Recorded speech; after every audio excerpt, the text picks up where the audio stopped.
Hi කොහමද? එන්න අපි දවල්ට උයමු. අද මම හදන්නේ මුං ඇට ඒකම මාළු සහ කැරට් සම්බෝල. ඉතින් මුං ඇට ටික කලින් දවසේ හොඳට පෙඟෙන්න තියලා ඊට පස්සේ තම්බලා ලූණු සුදු ලූණු රම්පේ කරපිංචා කුරුඳු පොතු කෑල්ලක් එතකොට කහ කුඩු තුන පහ කුඩු මිරිස් කුඩු දාලා දෙවෙනි කිරෙන් තමයි මං මුං ඇට ටික මුලින්ම උයාගන්නේ. ඉතින් මේ මුං ඇට හොඳටම තැම්බිලා තියෙන්නේ. ඉතින් ඒ නිසා ගොඩාක් කිරි ඕනේ නැහැ. දෙවෙනි කිරි ටිකක් දාලා හොඳට ඒ කිරි ටික හිඳුනට පස්සේ මිටි කිරි වලින් බොහොම සුළු ප්‍රමාණයක් එකතු කරලා මුං ඇට එක හදාගත්තා. ඉතින් මේ මුං ඇට එක හරිම රසයි. ඊළඟට අපි මාළු එක හදමු. මම අද අරගෙන තියෙන්නේ මෝර මාළු.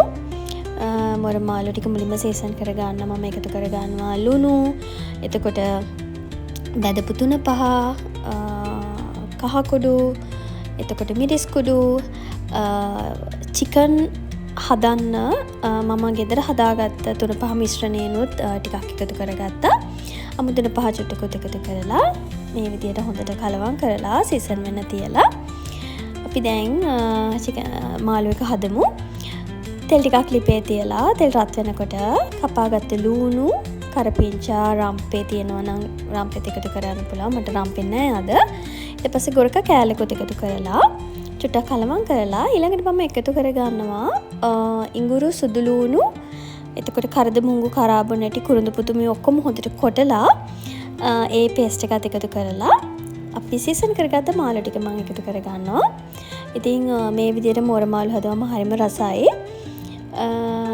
දැන් මේ අපි හොඳට කලවම් කරලා අපේ මාළු ටික චුට්ටක් තෙලෙන් මේක තැම්බෙන්න දීලා අපි වතුර ටිකක් එකතු කරලා මේක උයා ගන්න ඕනේ. ඊට පස්සේ ගම්මිරිස් කුඩු ටිකකුත් මම එකතු කරා. වතුර එකතු කරාට පස්සේ තමයි අතනම ගම්මිරිස් එකතු කරන්නේ. ඊළඟට සාමාන්‍ය ගින්දරේ මම මාළු ටික උයා ගන්නවා. මෙන්න මේ ගානට ආවට පස්සේ මම ගින්දර හොඳටම අඩු කරලා මාළු එක හෙමීට ඉදෙන්න දෙනවා. එතකොට අපේ මාළු එකේ ග්‍රේවි එක හොඳ උකුවට රසට එනවා. ඉතින් ඔන්න දැන් මාළු එකත් හදලා ඉවරයි. මෝර මාළු ඇත්තටම කිරට ඉවුවමත් රසයි. හැබැයි මේ විදිහට ඉවුවම හරිම රසයි. ඉතින් try කරලා බලන්න. මගේ channel එකේ වීඩියෝ එකක් තියෙනවා. මම මෝර මාළු හදන සම්පූර්ණ වීඩියෝ එකක්. ඒකත් බලන්න.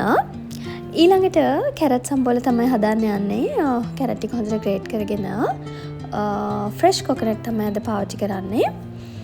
ඉතින් අපේ පොල් ටිකත් මේ විදිහට දාලා ගම්මිරිස් කුඩු, ලූණු, එතකොට අමු මිරිස්, ලුණු, ඒ වගේම දෙහිය මුල් එකතු කරලා මේක හොඳට කලවම් කරගන්නවා. ඉතින් අපේ කැරට් සම්බෝලෙත් ඔන්න හදලා ඉවරයි. ඉතින් අද මෙනු එක නම් හරිම රස හොඳටම ගැලපෙන මෙනු එකක්. ඉතින් ඔන්න ඕවා තමයි අද ඉව්වේ.